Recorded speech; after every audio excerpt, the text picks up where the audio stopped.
Hello, this is Joanna from Carousel. This is my first video blog. I'm starting to do a video blog because I'm injured. That's about new. So no typing for me for a little while. So here's what I'm going to be talking about. I'm going to talk about EdCamps. That's one of my favorite activities. It's something that I really like. I'm just going to let you know what it is about and hope you like it too. The first EdCamp was organized in Philadelphia in 2010. And it was organized after some educators participated in something that was called a bar camp. A bar camp was considered a conference. It was not a set-up conference with presenters that had something already made and prepared for the audience. It was based just on the interest of the people. So all the sessions were organized based on what the people wanted to know at that point in time. EdCamps are a really great way to get your professional development going because they are organized all over the country. So no matter where you are, you can get to go to one of those EdCamps. And let me tell you, they are free. Yes, you heard right, they are free. That's one of the best things. You can get your professional development without paying a penny. Now let me tell you how they are organized. So you get there in the morning, they run normally from, I don't know, let's say 8 to maybe 2 p.m. And when you get there, the organizers are so good at putting everything together in the morning. So all the participants have in little sticky notes written their suggestions for the sessions. Some educators also say, okay, I would like to be the leader for this session. So the organizers put all these little sticky notes together and organize the sessions in the morning. They take about 45 minutes to an hour, but that is a really great time for us to do some networking, meet some new people, talk and collaborate. We are educators, that's the best thing that we do. So once they organize all the sessions, they have special boards, and those boards are organized already with special links that are going into the notes for that session.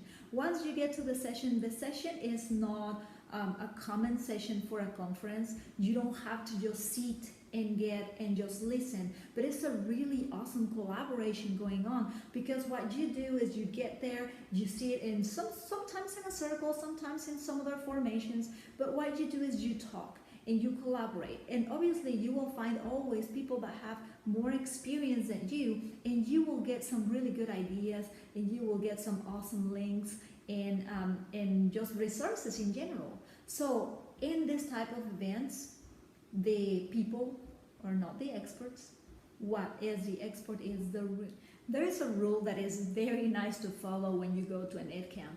It's not like every other conference where once you get into the session, you have to sit and you have to stay because it's rude to leave the room. Well, in EdCamps, you are encouraged to just leave the room if you are not convinced of the content of the session. So if you feel like this session is not for me, is not what I was expecting, well, you can get up and you can go. Nobody's gonna say anything about it. Nobody's gonna be having a feelings hurt or anything like that. So you just have to leave and look for the best session for you. So that is one of the most important activities. Once you pick your sessions, if you don't like it, you can move. Something very interesting to mention is that the organizers of the EdCamps have already put together in advance a document that is called the session board. And this session board is a Google document that has all the sessions put together, and it has a little link for the session notes. So everybody is invited into this document, and you can get into the link of the notes. And this is something that really impressed me the first time I participated on an EdCamp. Everybody in the room has access to these notes. So if you are going to a special session, you get into the link and you start typing all the notes, whatever you are getting out of the session. You also put your Twitter link, so you have a way to, again, connect with the people that is participating in this session. And by the end of the session, you have a collection of notes that are being made collaboratively. Everybody's ideas, everybody takes everybody's takeaway messages, they will be on those notes. And the really great thing about this is you can take that session board home with you. Once you leave the EdCamp, the session board is always there for you to come back and consult. Now, if you like EdCamps and you're already participating in EdCamps, let me tell you, how would you like to see this model applied to your craft, to your classroom? How would you like to see your students in a student EdCamp? Let me tell you, it is really, really great. You can see your students participating, collaborating in their maximum capacity. So let me tell you how I do it. When I do an EdCamp with my students, what I do is I collect the sticky notes with their ideas, their suggestions, and I also try to get the students to be the leaders of the session. That doesn't mean that they are going to teach other students, and that is exactly what I tell my students.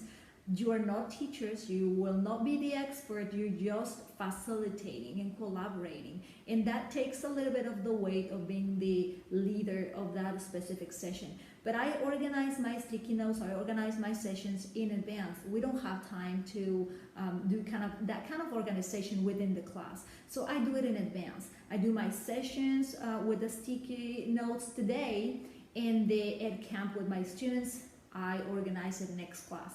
Once I do it in my classroom, I have done it in a small scale, but I don't doubt this will be a very successful model to do in a bigger scale. So in my case, I put tables together, and each one of those tables is a session. I have about 5 sessions at once, and 5 sessions at once, and we have 3 times in which they can go to whatever session they want. So here's the most important idea of this. Your students will get to go wherever they want to go. They can choose and pick the session that they are interested on, so they are learning what they want to learn and what they need to learn. So this is a very good differentiation strategy for your students. Let me tell you, it is really, really great idea. You will see your students engage. This is a great activity to use in your class. If you want to learn more about how to organize student EdCamps, or learn more about EdCamps in general, just take a look down there to the resource section. I have a Google Sites with all the directions and all the little pieces that you need to be able to organize your student EdCamp, how to share documents, how to organize your session board, even some templates that you can use that will be really easy. You will have your student EdCamp in no time. Thank you for watching, and hope that is useful, and I'll see you next time.